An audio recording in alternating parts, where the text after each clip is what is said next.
Don't go anywhere or you'll be next.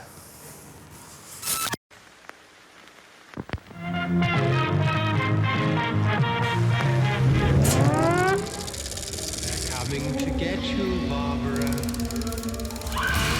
This time on Graveyard Carz, the A100 Little Dead Wagon is on the final lap to SEMA. After a custom paint job, the ghouls converge on this once humble Dodge to install the massive drivetrain. But when the engine doesn't fit, will the ghouls quit? What are you guys cutting now? There's no reason to cut anything because you mocked it up already. Your beautiful paint job. In Springfield, Oregon, Mark Worman, together with his skilled ghouls, It has been established that the unburied dead are coming back to life. bring classic Mopar muscle cars back from the dead to look like they did the moment they left the factory floor. Because of the obvious threat, this station will remain on the air day and night.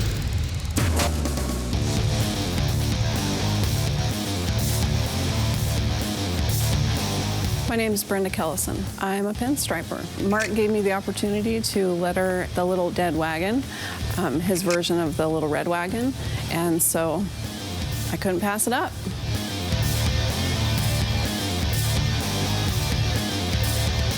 Instead of just freehanding, I'll use actually a pattern and I'll use a pounce wheel. Tape it up on the vehicle after I've made my pattern and take my pounce pad and pounce it out. And what it does is when you pull the paper off, it leaves a trace of powder so you have an outline.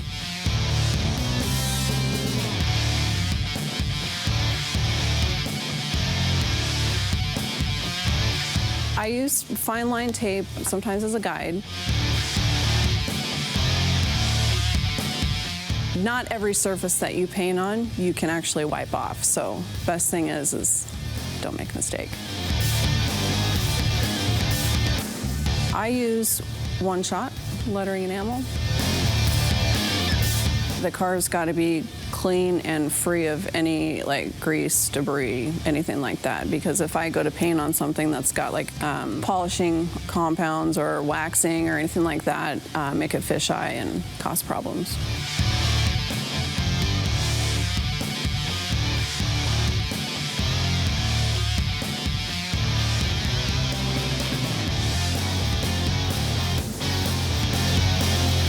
In this application, I'm gonna just go at it. There's not gonna be a lot of overlapping. There's gonna be a lot of outlining, so I can just wet on wet paint is what it's called.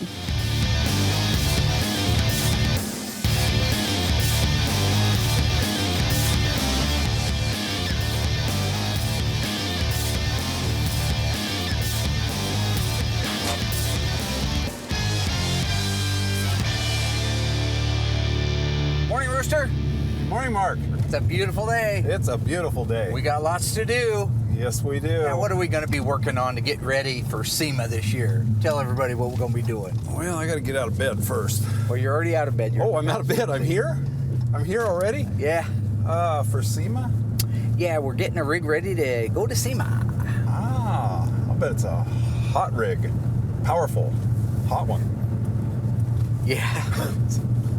Yeah. Okay, so we got a lot to do on the Dodge A100. Oh, that one. That's a hot rig. Isn't it? What kind of pieces do we still have to put on that? We got the windshields. Two of them. Got a lot of them. Got two windshields, yeah. It's a split windshield. And Very back cool glass. design. Back glass. Doors got to be built out. Nice. We have all of the wiring. We still need to wire up the fuel pump, the MSD. Ooh. The dash needs to be wired. The lights need to be wired. All that.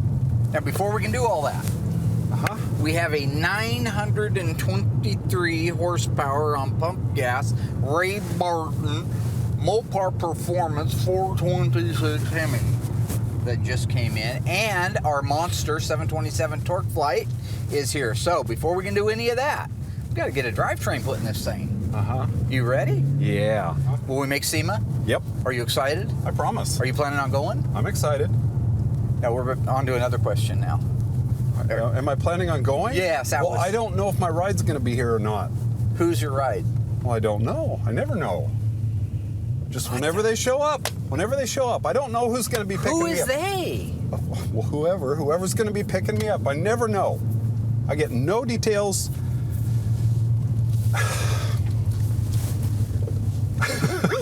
What? Sure is a nice day, isn't it? It's a beautiful day out. It's going to be a busy week. Yeah. So this is getting to be crunch time. Doug and I are working on getting the engine mounts in position. I've already pre-mocked all this stuff up, so now it's just a matter of putting it on the engine and getting it ready to go in the A100. Suspension, same thing. We've had it together once, we had to blow it apart, have all the chrome work done, so we've got to put it all back together again. Transmission, got to get it married to the engine and ready to go in. This is the drivetrain. The only thing that's easier about this one, there's no drive shaft. The output shaft of the transmission bolts to the rear end input shaft, or yoke, if you will.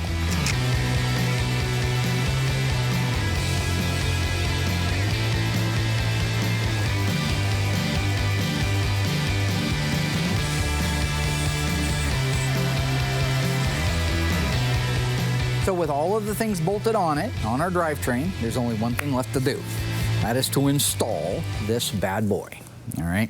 Bad boy, what are you going to do? What are you going to do when I come for you? Bad boy.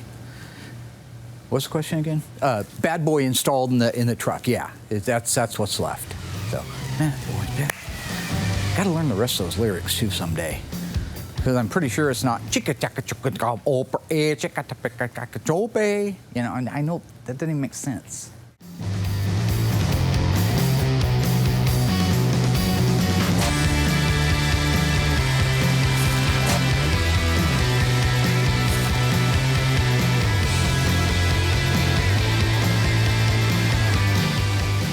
Okay, are you guys where it needs to be? Go towards the passenger side. How much room you got over there, side to side? We need to go your way, Doug.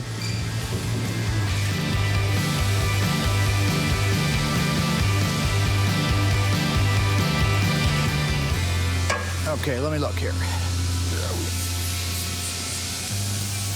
Kind of need to get an idea where we're at here. Because that was going to set the center. We may have to take those spacers off.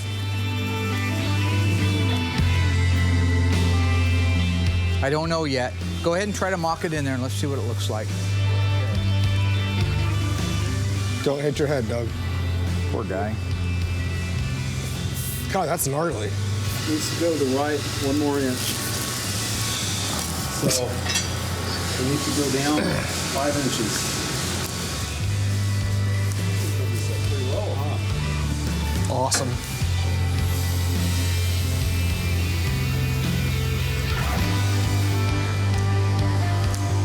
Okay.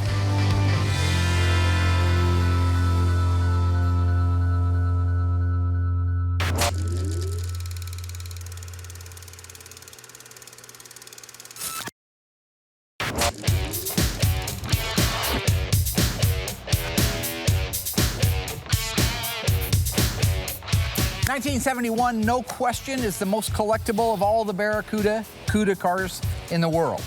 The unique 4-headlight, cheese grater style grill on the front of it, the tail lights.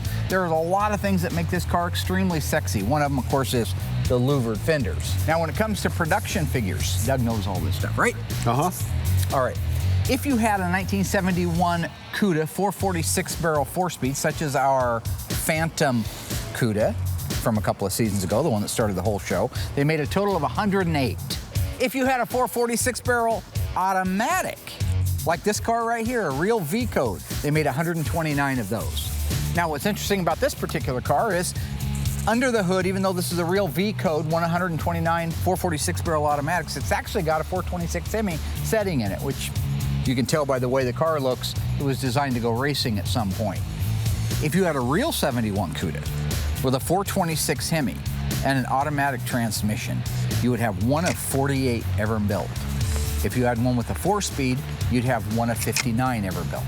So this being one of only 129 446 barrel automatics, right? Right.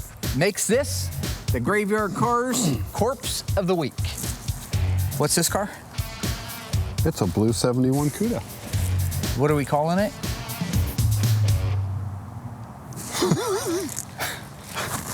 It's a race car. Yeah. It's a Plymouth. Yeah. It is. I got that part.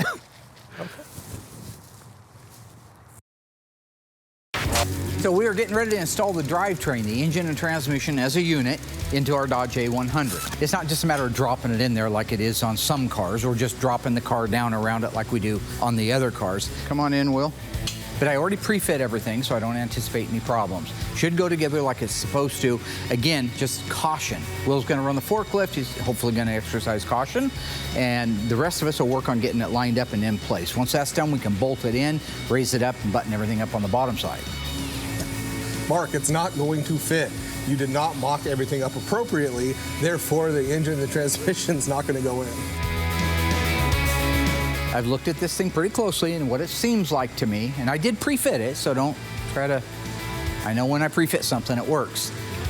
What I didn't take into consideration was how close the tolerances were and how little bit of movement that we have, so it looks like we'll have to take the transmission away from the engine and do them individually as components. But that's okay.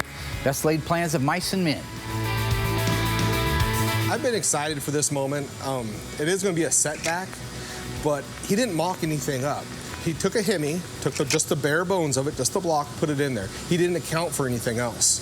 You know, the blower, carburetors, all that. None of that's been accounted for. So I have literally been waiting for this moment to show that he really doesn't know how to mock up. Shift it to your left 1 inch, Will. Right there. Perfect. Good. If you scratch the truck, we start back over, all right? I know this gives Will a thrill that things aren't just falling together, but nobody said, I don't remember ever saying things will just fall together. I've looked at this thing pretty closely and what it seems like to me, and I did pre-fit it, so don't try to, I know when I pre-fit something, it works. There. Why did I put my, no. No, that's too here. far. What? Just And now it's too far. What do you... Can you back up like 1 inch? Try half an inch, maybe you'll land at an inch. Perfect, right there. Wow, that's good. That's good. Now, can we go down at all?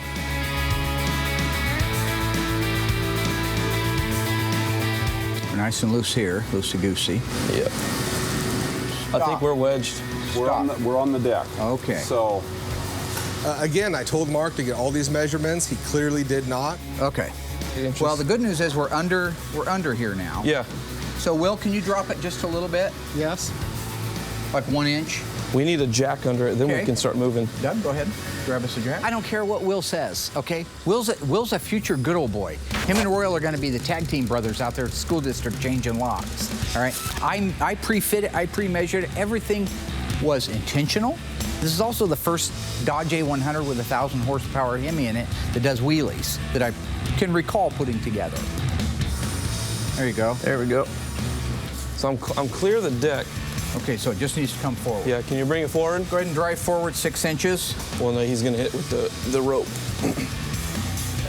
Yeah. Okay. So now we're out of room because of this band. God, I've got a bad feeling about this. Well, we have to undo these chains back here in order to get this off, because we're looped in right here. Well, no, We're I think looped we'll be able through. to come. This is stuff that needs to be accounted for. Mark's not Jesse James. He's not even a car builder. I mean, he's just a car overseer. I mean, look, here's the deal. You notch the panel. We have to. There isn't a choice. What are you guys cutting now? There's no reason to cut anything because you've mocked it up already. Your beautiful paint job. I am super happy. I saw this moment coming. I'm not upset about it. It is what it is. They can go in there and make their extra cuts, make the hole bigger, whatever they have to do, but that's fine. Just proves that I was right and Mark was wrong. So that's 8 inches, so I need to go. Screw Goldilocks. He can pick all the stuff he wants out of me, all right? He can pass all the judgment. I believe it was a little carpenter from the little town of Nazareth who once said, "Let he among you without sin cast the first stone." Okay, go ahead and take the tape measure out. I need a straight edge of some kind to make a mark across there. This was actually done on the weekend by Mark himself. This is 100% on Mark.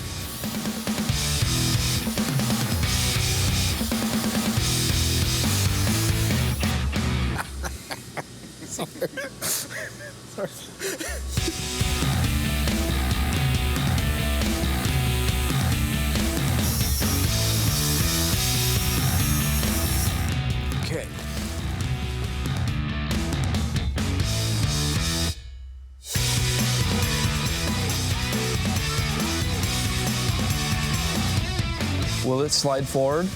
Could we roll it forward? Now, this is exactly what happens when you lay all the plans out, you do your job, you think it out, you fit it, you cut it, you measure it, you make sure it's supposed to do exactly what it did. That is the result. That right there is the result of doing it right the first time.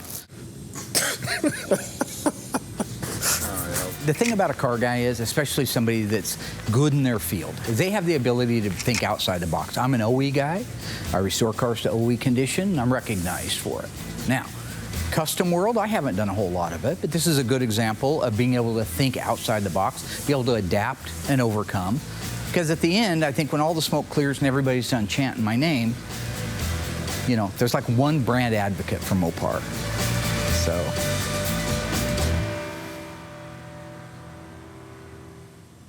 The 1971 Plymouth Cuda was one of the most collectible cars in the history of all muscle cars. This car is a 446 barrel with an automatic transmission. How many of those cars were built from the factory? 59? 59, yeah, if it was a Hemi. Is it 108, 129, or 149? If you think you know the answer, stay tuned after the break. I will give it to you. Thank you. Right? Uh-huh.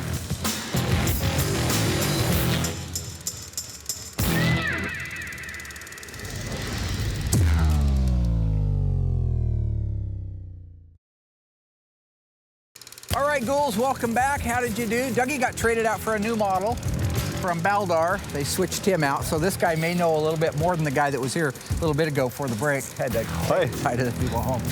So what did you say? How many 1971 Cuda 446 barrel automatics were built? If you said 129. you would be exactly right. Yeah, I like this new model. You would be exactly correct. If you said 108, that's how many 4-speed versions, like our Phantom Cuda, were built, and the other number just doesn't exist. So now you know, right? Right.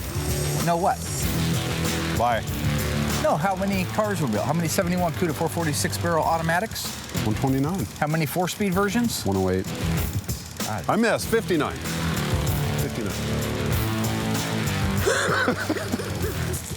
You had it right.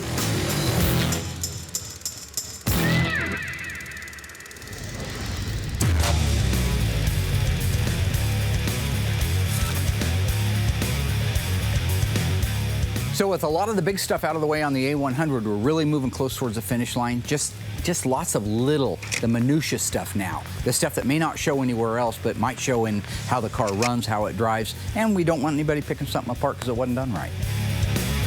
The outside mirrors on the A100 are just adorable. We've sent them up to Portland, had them chromed, they came back beautiful. They're just unique because how high they stand. And no muscle car that we have has anything like that. No van of today has anything like that. So I would have a real strong feeling those are unique to that A100 van and truck back in the day. Because it's called the Little Dead Wagon and it has a bit of a macabre theme to it. I have a little leeway with my creativity. So the lock buttons, they're skulls. I just bought them on eBay. They're a little chrome screw on. They actually screw onto the post where your normal lock knob would, but they're little skulls, going to be pointing straight forward. It is the little version of what we did underneath when it came to cobwebs and some of the design that we did. I do try to throw a little bit of that macabre feel into the whole truck, and I think people will appreciate that.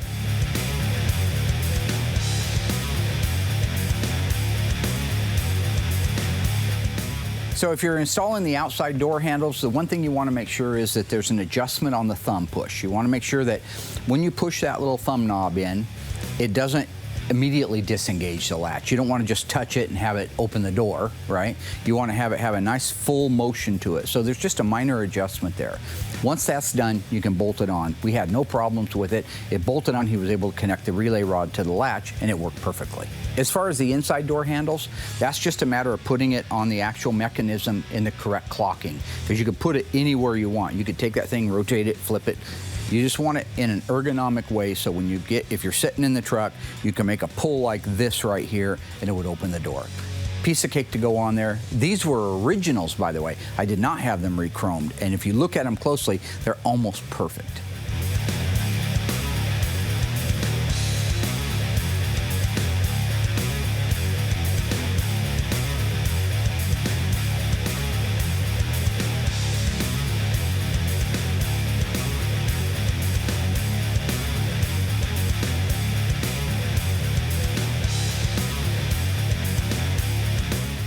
These doors have an amazing shape to them. If you watch them, there's a lot of motion going on there. They're not just like a typical door. If you take a Dodge Challenger or Cuda, any of the cars that we work on, that door weather strip, at the back of the door, it starts right about the belt height, goes straight down, straight across the bottom, and reasonably straight up the front.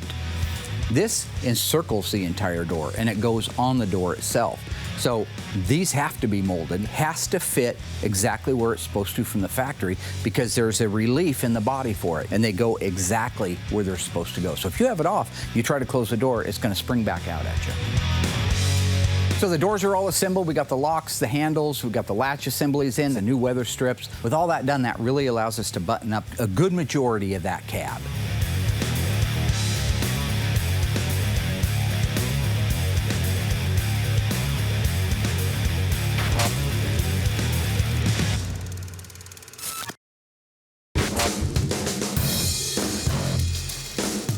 It's 1979. Your daddy just gave you a Plymouth Barracuda Grand Coupe. He also gave you a full tank of gas. You've been out hot rodding around because you got to do that while I was working. You got in trouble with the police. They're in behind you. They're chasing you on I-5. Which one does Dougie want of these two police cars chasing him down the freeway? Is it the 1976 Dodge with a 440 Police Interceptor in it, or the 1978 Dodge with a 318 in it? This one probably gets about the same mileage your little car got. This one probably gets 1 or 2 miles to the gallon, but gets there fast. Which one would you choose? It's not about you, it's about you. Go to graveyardcars.com and vote. You can go to Facebook and Twitter and vote as well. Tell us which one of those cars you'd want to see in your rear view mirror on a Saturday night at $120 on the highway. You already know the answer because I saw it happen in real time. I'll tell you about that.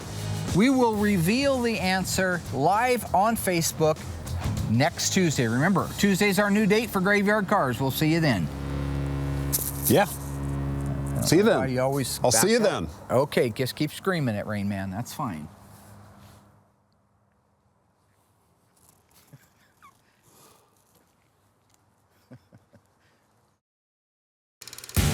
So far, the ghouls knocked out the big-ticket items on the little dead wagon, installing the drivetrain, the monster transmission, and the 923-horsepower Ray Barton Racing supercharged Hemi.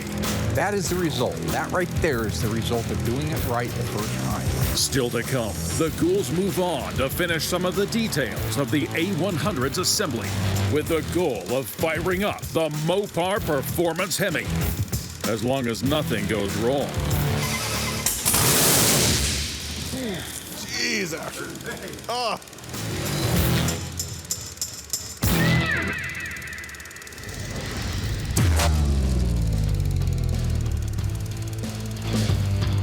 So last time we were talking about the E-body dash trim bezels, the one that surrounds the heater control or one that surrounds the radio itself. I wanted to talk about the outer bezels. These are the lower dash trim pieces. This is the part that if you were in an accident and sliding forward, your knee would hit this piece right here. So this is the piece that is the final finish panel that you see when it's mounted into the car. Now remember from last time, your 70 to 74 E-bodies, these are all the same except for the 70 Challenger. In this particular case, the 70 Challenger, the leading edge of it comes to a point.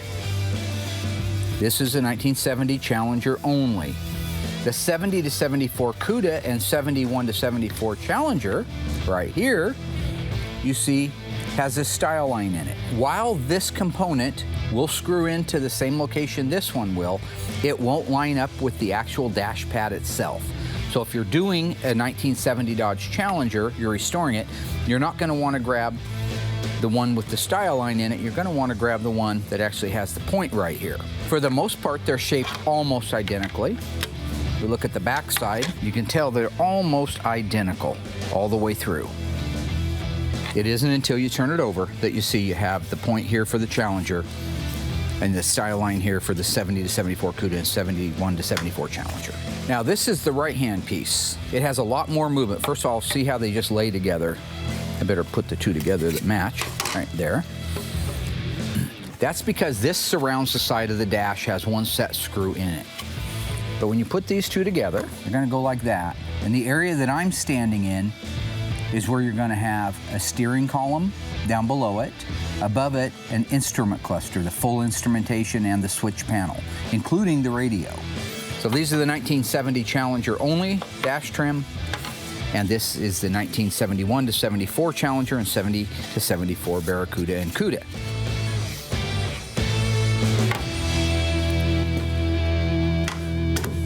That's all I got.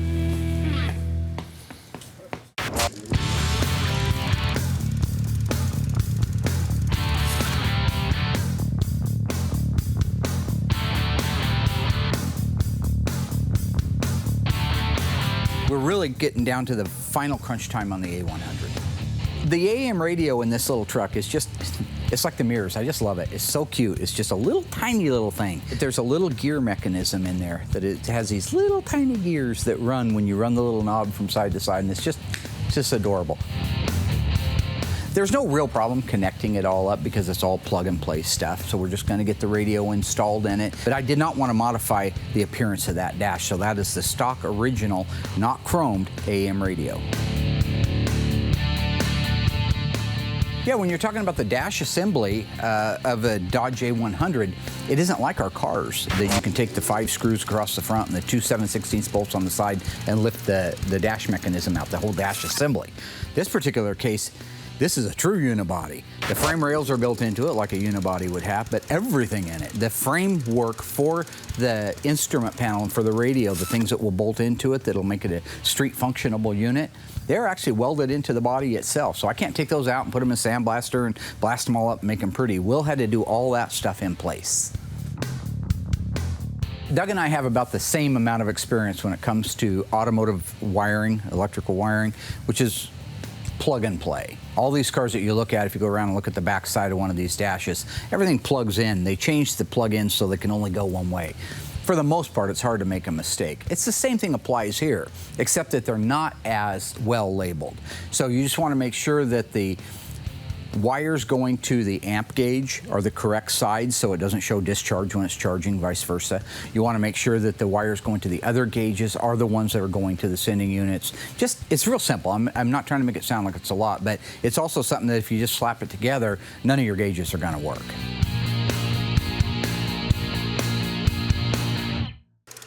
Okay, folks.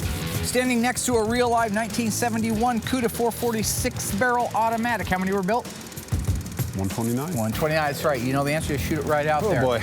True or false, 1971 Plymouth Barracuda was the only year that had a 4-headlight system.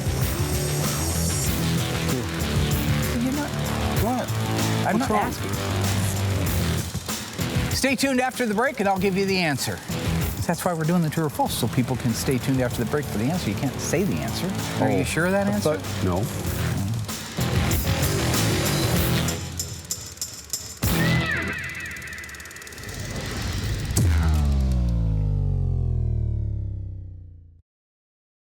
All right, welcome back, Ghouls. How did you do on that one? You had a little bit of help from Cousin Dougie. Oh, sorry. But was he right? The question was, did the 1971 Barracuda stand alone? Cuda and Barracuda, clarify that. Stand alone as the only model year to have a 4-headlight system. Doug said, true. And if you agreed with Doug, well, normally I'd feel sorry for you. In this particular case, you're exactly right. 4 headlights, 71 Cuda. 1970 was a single, went to a 4-headlight in 71. 72, 73, also single headlight system. It was also the last year of a lot of really cool things. So 1971 was the pinnacle year, if I can use a word like that with you. Yeah. The pinnacle year for the Plymouth Barracuda. Now, are they trading you back out again? I don't know. It's possible. So.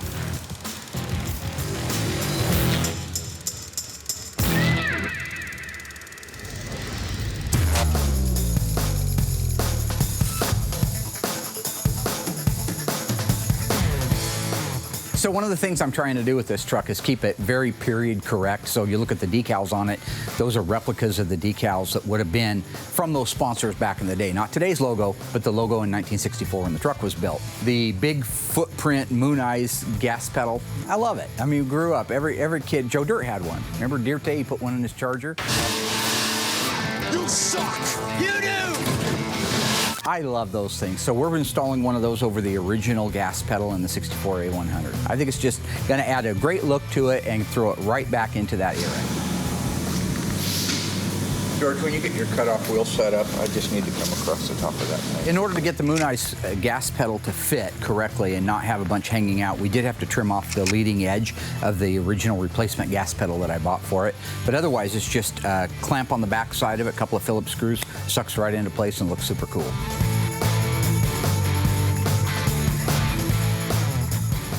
The accelerator pedal setup in the Dodge A100, it's different in some ways, but it's very similar in principle to just all the cars that we work on. You press the accelerator pedal, the accelerator cable pulls back at the carburetor, in this case dual carburetors, and makes them function. Yeah, I haven't had the luxury of seeing the original one, or one of the original ones that Maverick used to run. I would imagine he used the same type of setup. I don't know why he would do anything differently. Mechanical linkage with rods, relay rods, that would put too much pressure on it to be able to step on the accelerator and have it actually work like it's supposed to. I think it'd be way too much weight to take it to move. Your leg would get sore. I would imagine the original one also used a throttle cable.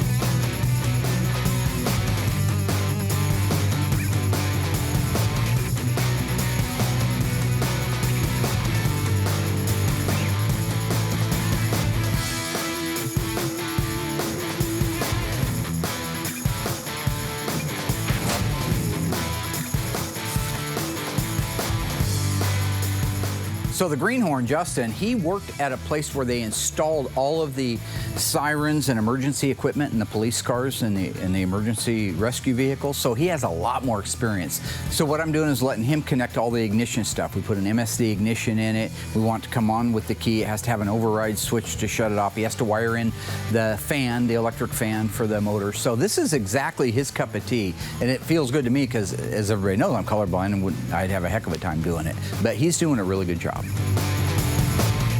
This uses an MSD ignition with it. It has an electric fuel pump that needs to be wired in. So each one of the components that need power to them and need to send signals to certain places have to be individually wired, and that's what Justin's doing. This is his cup of tea. He worked at a place where this is all they did all day long, so I have total confidence he'll do a great job. I also require that everything is very low profile. I don't want a big glob harness of stuff coming up. I want it to follow the outline of the engine opening, then go underneath the carpet, very sleek, and up to the back side of the dash.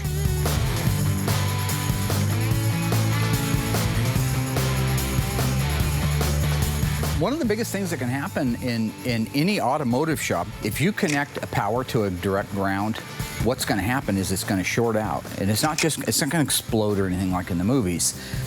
The wire inside of it is going to instantly start glowing, which is going to melt and burn and catch fire to the insulation on the outside of it. That's how engine fires start. That's how cars burn to the ground. All you need is an open flame on a car, and you've got yourself an incendiary device. It's always a touch and go, and when you do have everything wired, you don't just connect the battery cable to it and say, well, I hope everything works out. You take your time, you touch it, make sure there's no resistance on it, then do that. Then once you make the connection, you don't tighten it down because you may want to pull that cable back off. Just leave it loose and go through the systems check. So the headlight switch in these vehicles are really very much like all the cars we work on. You pull it to the first click, gives you park lamps, second click gives you headlights. To be able to move forward with getting the rest of the interior in the truck, we've got to be able to put the back window in. It's going to be up to our team to get it installed. It's not particularly difficult. It's a matter of making sure your glass is clean and ready to go in, which it was. We did not have a new gasket. All right, this is a pressure fit type of a gasket. So what happens is you put the gasket on the glass and then you put it up into place and you try to draw that gasket through onto the inside of the pinch weld for the back window opening. That's where the difficulty can come in. So with these back glasses, you don't have to urethane them in. They just really set into place and the molding holds it into place. So therefore we can just do it ourselves. So we had to use our original gasket on it. That means that it wasn't as supple as a new one would be. So when it came to corners, inside corners like the 4 that I have, getting that molding to come in and press over the pinch weld like it's supposed to, being able to put enough pressure on the glass itself that it wouldn't break, that's the taxing part. So you have to preload it into place really well, hold it up in there, and then the guy on the inside, he begins with a pick, just drawing that around, drawing around. Now I know professional glass guys are gonna say, well, you should have took a rope or something, put it around the inside of it. But in this case, I just did it the way that I thought would work best. And ultimately we got it, but yeah, there's always a handful of problems with it. The main thing is this late in the game, you don't want to bust a window if you're pressing it hard. So yeah, be careful, still put enough pressure to get that, yeah. So we're out. If you can just kind of work that baby, and help Mark push up. Okay, Mark. I think you got it. So the glass came out great. Everything went pretty well. Back glass is in, looks great. We had it tinted, so we can move on to the next step. I have no doubt that we won't have any water leaks, so I think it was a success.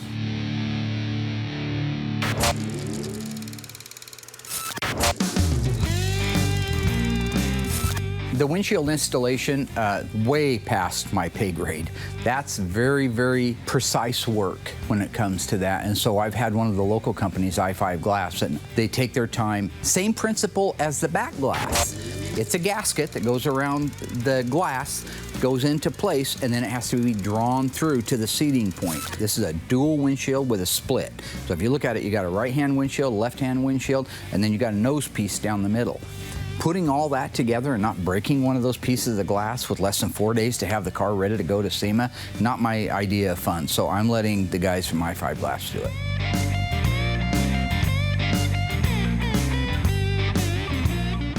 The windshield gasket is exactly a replica of the one it started life with. Pound for pound identical. It's built off of the original one. Probably a little different rubber because things have changed in 50 years, but for the most part, that's exactly the product that it is. Typically speaking, the worst thing that can happen to a rubber gasket on one of these vehicles is with age and with heat, they will begin to get brittle, they'll begin to crack, and they'll begin to lose their seal. That was one of the problems back in the day. It's still a real problem today. We had a company locally do the tint work on the side windows and the back glass, but the windshield itself is actually a dark factory tinted piece of glass. It's not the exact same tint as the side and the back, but what it will do is allow us to be able to see out of it still really well, but if you were standing back looking at it, it's going to make the inside of that cab completely black.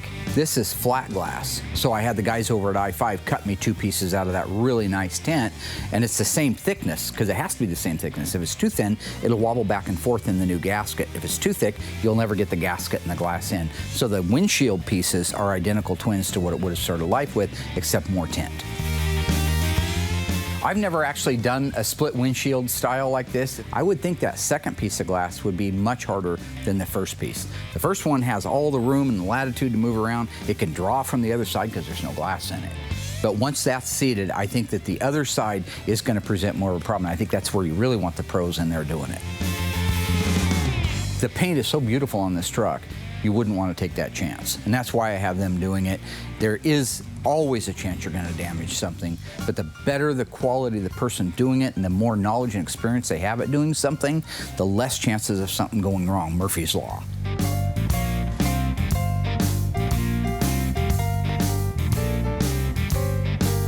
So with the gasket installed and the windshield setting where it's supposed to, they can put the lock strip in it. The lock strip is what keeps it from being able to compress and slide back out again later.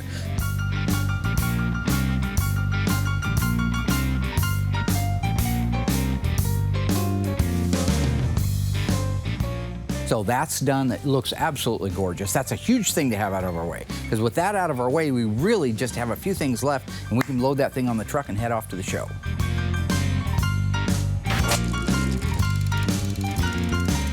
So this is the best part of the build, is when you're down to just a small punch list. You walk the car from front to back, inside out, upside down. You make notes for all the little things that need to be done. It's usually something that you didn't do at the time because you knew you'd do at the end and you had bigger fish to fry. Well, there's no more fish left to fry. So installing the rearview mirror, the wipers, installing the visors, installing the last few things on this car, they're really kind of the cherry on the top of the sundae, and that's what's going to finish it off.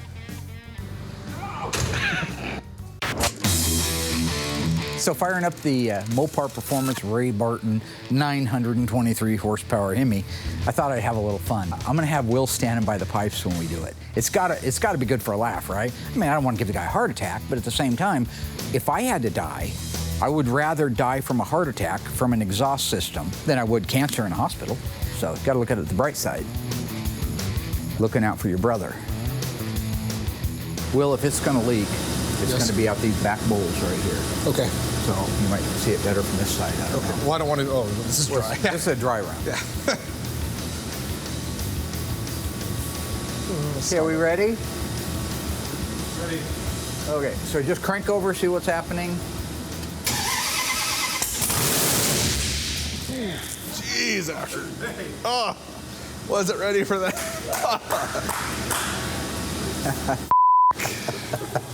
So Mark thought it would be funny to put me right by the exhaust when they went to fire it up. Our camera guys were in on it. They still have one coming.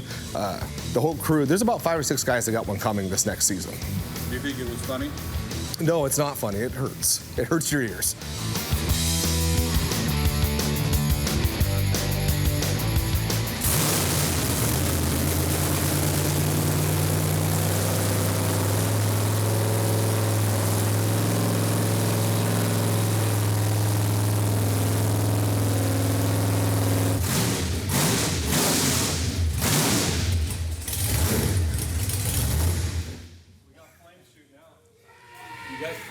You got your flames shooting out. Woo! That's one badass right there. Boy, that thing just feels strong. Well, I'll tell you, I've had cars my whole life, and I've fired up some Hemis around here. I've built engines that I thought were the nastiest things on the planet. Nothing. This is the wildest, for me, because I'm an OE guy. I know there's guys like Ron down at Magnum Force that deal with 10 million horsepower, jet engines, whatever. For me, this is absolutely the epitome. 923 horsepower on pump gas.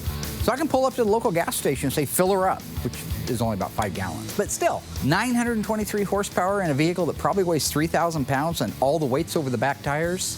Yeah, bring SEMA on. I am ready. I am ready for the red carpet, and I'm ready to set the world on fire. And you just make sure you get my insurance paid up. Accidents.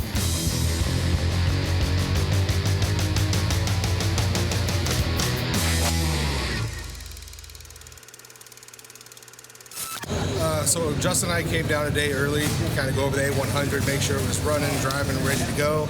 Got here early this morning, got right to the booth, and it wouldn't start. So after some trial and error, going through the whole thing, come to find out our fuel pump is no longer working. This pump for real? Yeah. It's real frustrating, real disappointing.